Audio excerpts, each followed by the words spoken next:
Eventually, the creed and canons of the Council of Nicaea were accepted, alongside agreements that had been reached at subsequent Western synods in the intervening period.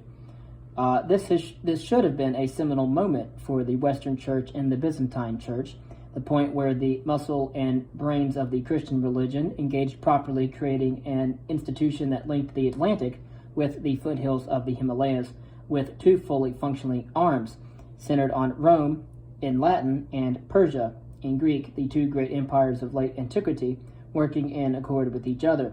With imperial patronage in the former and a growing acceptance by the ruler in the latter, an inviolable platform had been laid that could have been Christianity, seen in the sense that it had become the dominant religion not only in Europe but in Asia as well.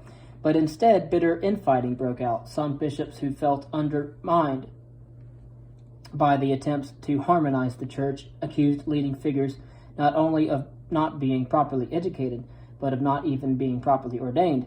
Then there were the problems caused by an outbreak of Christian militancy, which saw a series of Zoroastrian fire temples vandalized, which in turn put the Shah in a compromising position and forced him to shift his stance away from religious tolerance towards one that championed the belief system of his aristocracy. It was a major setback. Instead of welcoming a golden age, the church found itself facing a new wave of persecution. Fiery clerical disputes were endemic in the early church. Gregory of Nazianzus, an archbishop of Constantinople in the 4th century, and one of the finest early Christian scholars, recorded being shouted down by detractors. Rivals screamed at him like a giant flock of crows, he wrote. It felt like being in the middle of a huge sandstorm when they attacked him, or being savaged by animals. They were like a swarm of wasps suddenly flying in one's face. Nevertheless, the timing of this particular breakdown in the middle of the 5th century was unfortunate. A bitter feud had been brewing for some time between the two rival clerics in the West, Nestorius, the Patriarch of Constantinople, and Cyril, the Patriarch of Alexandria, over the question of the divine and the human nature of Christ. Debates like this were not necessarily settled by fair means. Cyril of Alexandria was a born politician, ruthless in his methods of winning support for his position, as an extensive schedule of bribes he paid out shows. Influential figures and their wives were treated to luxury goods like fine carpets, chairs made of ivory, expensive tablecloths, and cash. Some clerics in the East found the dispute and the nature of its resolution bewildering. The problem, as they saw it, lay in the sloppy translation into Greek of the Syriac term describing the incarnation, although the argument was as much about jostling for power between the two heading and leading lights in the church hierarchy and the kudos that came from having one's doctrinal positions accepted and adopted. The clash came to a head over the status of the Virgin, who, in Nestorius' opinion, should be termed not Theotokos, the one who bears God, but Christotokos, the one who bears Christ. In other words, the human nature of Christ alone. Outflanked and outmaneuvered by Cyril of Alexandria, Nestorius was deposed, a move that de-established the church as bishops hastily changed their theological positions one way and then to the other. Decisions made at one council could be challenged at another, as rival factions lobbied fiercely in the background. Much discussion revolved around the question of whether Jesus Christ had two natures, divine and human, inviolably united in one person, and how the two were merely linked. The precise relationship between Jesus and God was also a matter of intense debate, revolving around the issue of whether the former, Christ, was the creation of the latter, God, and therefore subordinate or a manifestation of God, and hence co-equal and co-eternal. Responses to the questions were set out forcefully at the Council of Chalcedon in 451, with the articulation of a new definition of faith, which was supposed to be accepted throughout the Christian world, and was accompanied with the explicit threat that anyone who did not agree with it was to be expelled from the church. The church in the East reacted furiously. Of course, people today still act furiously when people say that Christ was not God. This new teaching of the Western Church was not just wrong, the Eastern bishops argued, but virtually a heresy. A reworded creed was therefore issued that set out the distinct and separate natures of Christ and threatened damnation for anyone who considers or teaches others that suffering and change have attached to the divinity of our Lord. The emperor became embroiled in the debate. He closed the school in Edessa, which became the focal point of the Christian East, pumping out texts, saints, lives, and advice not only in Syriac, the Aramaic dialect used in Edessa, but in a range of other languages too, such as Persian and Sogdian. Unlike in the Mediterranean, where Greek was the language of Christianity, in the East there was recognition from the outset that if new audiences were to be attracted, there needed to be material available that could be understood by as many different groups as possible. The closure of the Edessa school deepened the schism between the churches in the West and the East, not least because many scholars were expelled from imperial territory and sought refuge in Persia. Over time, this became increasingly problematic, as emperors based in Constantinople were expected to defend orthodox doctrine and to crack down on teachings deemed deviant and heretical. In 532, when a peace treaty was agreed with Persia following a period of instability and conflict in the Caucasus, one of the key clauses in the agreement was that Persian officials should help track down and take into custody bishops and priests whose views were not in line with the Council of Chalcedon and whose activities were considered dangerous by the Roman authorities. Trying to soothe passions between rival religious factions was a thankless task, as the case of Emperor Justinian shows all too well.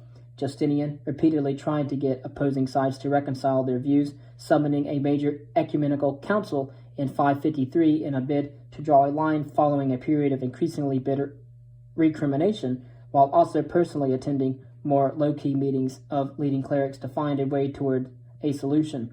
An account written after his death shows how his efforts find common ground were seen by some. After filling absolutely everywhere with confusion and turmoil, collecting the wages for this, at the conclusion to his life, he passed over to the lowest places of punishment, that is to say, to hell.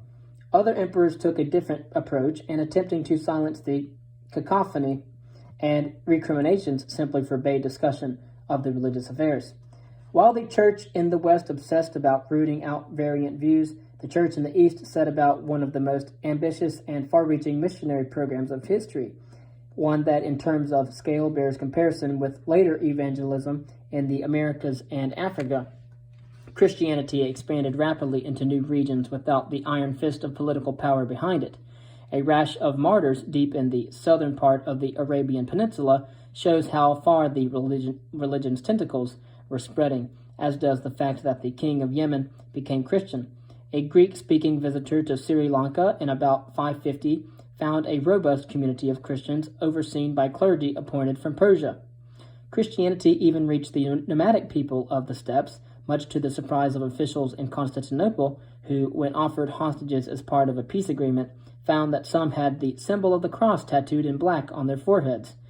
Asked how this had happened, they replied that there had been a plague, and some Christians among them had suggested doing this to bring divine protection, and from that time their country had been safe.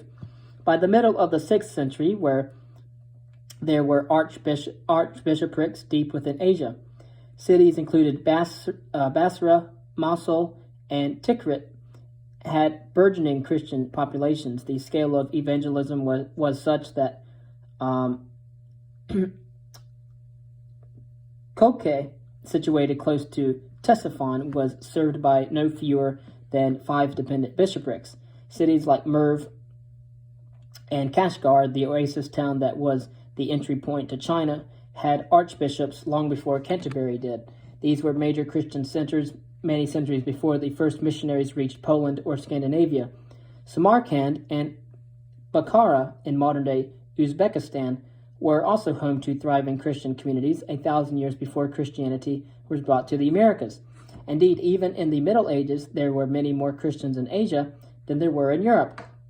After all, Baghdad is closer to Jerusalem than to Athens, while Tehran is nearer the Holy Land than Rome, and Samarkand is closer to it than Paris and London.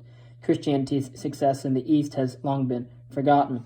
Of course, its expansion owed much to the tolerance and deftness of the Sasanian rulers of Persia, who were able to pursue inclusive policies at times when the aristocracy and Zoroastrian priesthood were pacified. Such was the conciliatory way that Khusraw I, from 531 to 579, dealt with foreign scholars that he became well known in contemporary Constantinople for being a lover of literature and profound student of philosophy, something that had one writer in Constantinople spluttering in disbelief. "I find it quite impossible to think," protested the historian Agathias, not long afterwards, "that he can really have been so brilliant. He spoke in a rough and uncivilized tongue. How could he possibly have understood the nuances of philosophy?" By the latter 6th century, meetings of the Church of the East were even beginning with earnest prayers for the health of the Persian ruler, and not long afterwards the Shah could be found organizing the election of a new patriarch, urging all the bishops in his realm to come quickly to elect a leader and governor, under whose administration and leadership lie every altar and every church of our Lord Jesus Christ in the empire of the Persians. The Sasanian ruler had gone from being the persecutor of Christians in Asia to being their champion. This was at least in part a result of a growing self-confidence in Persia, fueled by regular payments of money by the authorities in Constantinople, whose military and political priorities shifted to resolving problems elsewhere. With the steppes becalmed and Rome's attention often focused on stabilizing and recovering provinces in the Mediterranean that had fallen before, the 5th and 6th centuries were a time of rising prosperity in Persia. Religious tolerance went hand in glove with economic growth. Countless new cities were founded across Persia as the central government spent increasing tax revenues on infrastructure. And mind you, this is the 5th and 6th centuries CE. Massive irrigation programs, above all in Kazakhstan and Iraq, boosted agricultural production while water supply systems were built, or in some cases extended for several miles. An extensive bureaucratic machine ensured smooth administration from the Levant deep into Central Asia. This was a period that saw major centralization of the Sasanian state. The level of control went as far as setting out the layout of individual stalls in Persian markets and bazaars. One text records how trades were organized into regulated guilds and notes that inspectors were on hand to ensure quality controls and assess the takings due to the treasury.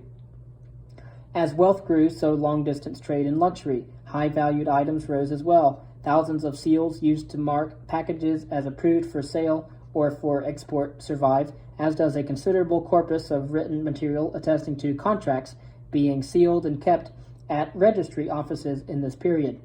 Goods were carried from the Persian Gulf to the Caspian Sea and were taken to and from India by sea and by land. Levels of exchange with Sri Lanka and China rose sharply, as they also did with the eastern Mediterranean. All the while, the Sasanian authorities retained a close interest in what was going on within their borders and beyond. A considerable part of this long-range commerce was handled by Sogdian traders famous for their caravans, financial acumen, and close family ties that enabled them to trade goods along the main arteries running across Central Asia into Xinjiang and Western China. A remarkable catch of letters discovered by Ariel Stein in a watchtower near Dunhuang at the start of the 20th century attest to trading patterns and sophisticated credit facilities, as well as to the goods and products that the Sogdians transported and sold. Among the many items that they traded were gold and silver ornaments, such as hair clasps, and finally crafted vessels, hemp, linen, woolen cloths, saffron, pepper, and camphor. But they specialized in trading silk. Sogdians were the glue that connected towns, oases, and regions together. They played a major role in Chinese silk reaching the eastern Mediterranean, while it was highly prized by the Roman emperors and the elite. Likewise, they brought goods back in the other direction. Coins minted in Constantinople have been found across Central Asia, including deep in China itself, as have prestige objects like a silver ewer depicting scenes from the Trojan War that was buried in the mid-6th century alongside its powerful owner, Li Xian. As religions came into contact with each other, they inevitably borrowed from each other. Although it is different to trace this accurately, it is striking that the halo became a common visual symbol across Hindu, Buddhist, Zoroastrian, and Christian art, as a link between the earthly and the divine, and as a marker of radiance and illumination that was important in all these faiths.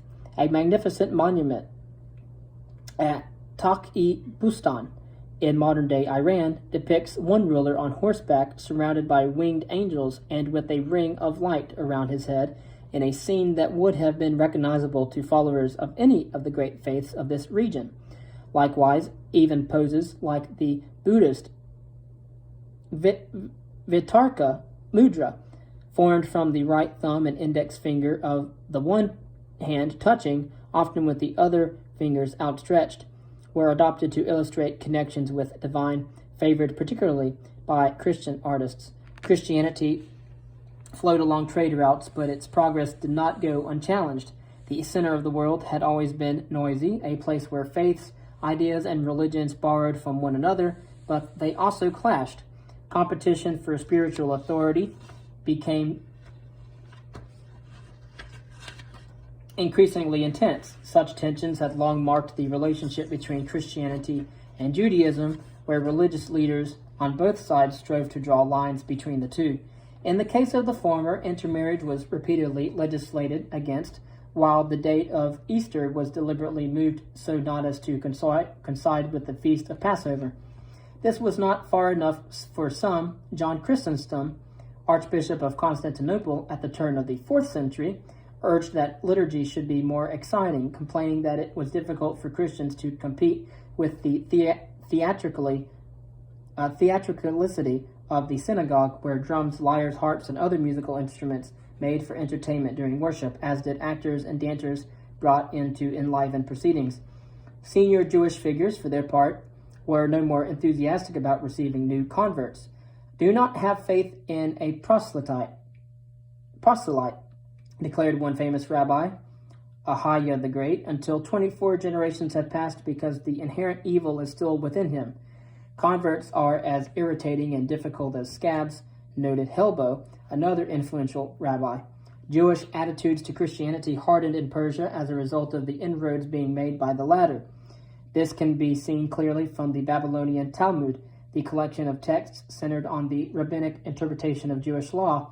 Unlike the Palestinian Talmud, which refers to Jesus lightly and in passing, the Babylonian edition takes a violent and scathing position on Christianity, attacking doctrines, specifically events and figures from the Gospels of the New Testament. The virgin birth, for example, is lampooned and mocked as being as likely as a mule having offspring, while the story of the resurrection is mercilessly ridiculed. Detailed and sophisticated counter-narratives of Jesus' life, including parodies of scenes from the New Testament and, above all, from the Gospel of St. John, show how threatening Christian advances had become. There was a systematic effort to assert that Jesus was a false prophet and that his crucifixion was justifiable, in other words, deflecting blame and responsibility away from the Jews. These violent reactions were an attempt to counter the steady gains that were being made at Judaism's expense. It was important, therefore, that there were also locations where Judaism itself made progress. In the kingdom of Himyar, in the southwestern corner of the Arabian Peninsula, in what is now Saudi Arabia and Yemen, Jewish communities became increasingly prominent, as recent discoveries of synagogues such as the 4th century structure at Qana shows. Indeed, Himyar adopted Judaism as a state religion, and so did enthusiastically. By the late 5th century, Christians were being regularly martyred for their beliefs, including priests, monks, and bishops, after being condemned by a council of rabbis. A botched Ethiopian military expedition across the Red Sea in the early 6th century to replace the Jewish ruler with a Christian puppet resulted in vicious reprisals, as steps were taken to remove all traces of Christianity from the kingdom. Churches were demolished or turned into synagogues. Hundreds of Christians were detained and executed. On one occasion, 200 who had taken sanctuary inside a church were simply burnt alive. All this was reported with glee by the king, who sent letters across Arabia rejoicing at the suffering he had inflicted. The Zoroastrian priesthood also reacted to Christianity's progress in the Sasanian Empire, especially following several high-profile conversions of members of the ruling elite. This too resulted in a series of aggressive attacks on Christian communities, including multiple martyrdoms. In turn, Christians began to produce uncompromising morality tales, the most famous of which was the epic story of Caradoc, a brilliant young man who hunted like a Persian king and argued like a Greek philosopher, but gave up a promising career as a provincial governor to convert. Sentenced to death, he escaped from captivity only to experience a dream telling him it was better to die for his faith than to fight. His execution, at which his father threw the first stone, was commemorated in a lengthy and beautiful narrative account whose aim was evidently to encourage others to find the confidence to become Christian. Part of the secret of Christianity's success lay in the commitment and energy of its evangelical mission. It is a proselytizing religion. It helped, of course, that the enthusiasm was infused with a healthy dose of realism. Texts from the early 7th century record clerics working hard to reconcile their ideas with those of Buddhism, if not as a shortcut, then at least as a way of simplifying matters. The Holy Spirit, wrote one missionary who reached China, was entirely consistent with what the local population already believed. All Buddhas flow and flux by virtue of this very wind, that is the Holy Spirit, while in this world there is no place where the wind does not reach. Likewise, he went on, God had been responsible for immorality and everlasting happiness since the creation of the world. As such, man will always do honor to the name of Buddha. Christianity was not just compatible with Buddhism, he was trying to say. Broadly speaking, it was Buddhism. Others, of course, try to codify the fusion of Christian and Buddhist ideas and beliefs, producing a hybrid set of gospels that effectively simplify the complex message and story of the former, with elements that were familiar and accessible to populations in the East in order to accelerate Christianity's progress across Asia.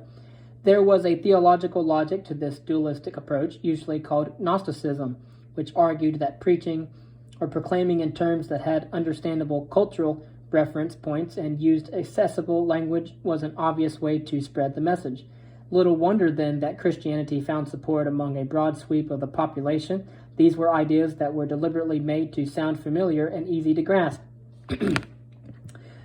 Other cults, faiths, and sects benefited from the same process. The teachings of Mazdak, a charismatic preacher, proved extremely popular in the late 5th and early 6th century, as we can tell from the furious and colorful criticism showered on the preacher's followers by Christian and Zoroastrian commentators alike. The attitudes and practices of Mazdak's disciples, ranging from what they ate to their supposed interest in having group sex, were electrifyingly vilified. In fact, insofar as the highly partial source material allows us to understand, Mazdak advocated an aesthetic lifestyle that had obvious resonances with Buddhist attitudes to material wealth, to Zoroastrian suspicions of the physical world, and to well-established Christian aestheticism. In this competitive spiritual environment, it was important to defend intellectual and physical territory.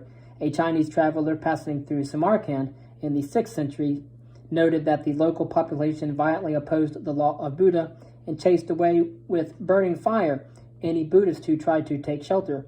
On this occasion, the hostile reception had a happy ending. The visitor was eventually allowed to convene a meeting and apparently went on to persuade many to convert to Buddhism thanks to the strength of his character and of his arguments. Few understood better than the Buddhists how important it was to publicize and show off objects that supported declarations of faith. Another Chinese pilgrim who made his way to Central Asia in search of Sanskrit texts to study looked with wonder at the sacred relics venerated by the local population in Balkh. These included one of the Buddha's teeth, as well as the basin he used for washing, and a brush he used for sweeping, made of the kasha plant, but decorated with fine jewels.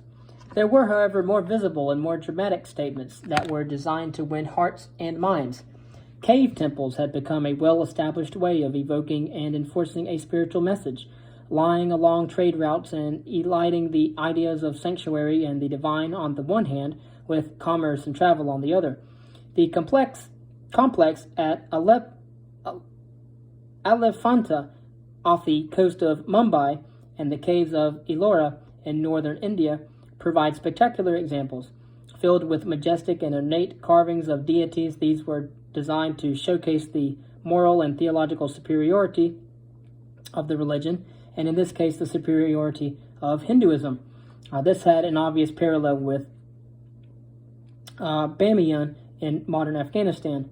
Lying in the crossroads of routes linking India to the south, Bactria to the north, and Persia to the west, Bamiyan contained a complex of 751 caves supplemented by immersed figures of the Buddha. This city is in Afghanistan. Two statues, one up to a height of 180 feet and the other slightly older, approximately two-thirds of the size, stood carved into vast niches in the rock for nearly 1,500 years, until they were blown up and destroyed by the Taliban in the year 2001 in an act of Philistinism and cultural savagery that stands comparison with the destruction of religious artifacts in Britain and Northern Europe during the Reformation. And of course that was known as iconoclasm. So when we think of the Silk Roads, it is tempting to think of the circulation always passing from east to west, but in fact, there was considerable interest in an exchange passing in the other direction, from west to east, as an admiring 7th century Chinese text makes plain. Syria, the author wrote, was a place that produces fireproof cloth, life-restoring incense, bright moon pearls, and night luster gems. Robbers are unknown, but the people enjoy happiness and peace. None but illustrious laws prevail. None but the virtuous are raised to sovereign power. The land is broad and ample, and its literary productions are perspicuous and clear. And in fact, despite fierce competition and in spite of the chorus of religions fighting to make their voices heard, it was Christianity that kept chipping away at traditional beliefs, practices, and value systems. In 635, missionaries in China were able to convince the emperor to withdraw opposition to the faith and to recognize it as a legitimate religion whose message not only did not compromise imperial identity but potentially enforced it. Around the middle of the 7th century, the future seemed easy to read. Christianity was on the march across Asia in the middle of the 7th century, making inroads at the expense of Zoroastrianism, Judaism, and Buddhism. Religions had always played off each other in this region and learnt that they had to compete for attention. The most competitive and successful, however, turned out to be a religion born in the little town of Bethlehem. Given the progress that had been made over the centuries that followed the crucifixion of Christ at the hands of Pontius Pilate, it should have been only a matter of time before the tentacles of Christianity reached the Pacific, linking the great ocean with the Atlantic in the west. And yet, at the moment of the triumph of Christianity, chance intervened. A platform had been laid for a spiritual conquest that would not just connect towns and regions, but span continents. At that moment, however, a debilitating war broke out, which undermined the existing powers and opened up opportunities to new entrants. It was like unleashing the internet in antiquity. Suddenly, a new raft of ideas, theories, and trends threatened to undermine the existing order and to take advantage of the networks that had been established over centuries. The name of the new cosmology did not reflect how revolutionary it was. Closely related to the words for safety and peace, Islam gave little sense of how the world was about to change. Revolution had arrived.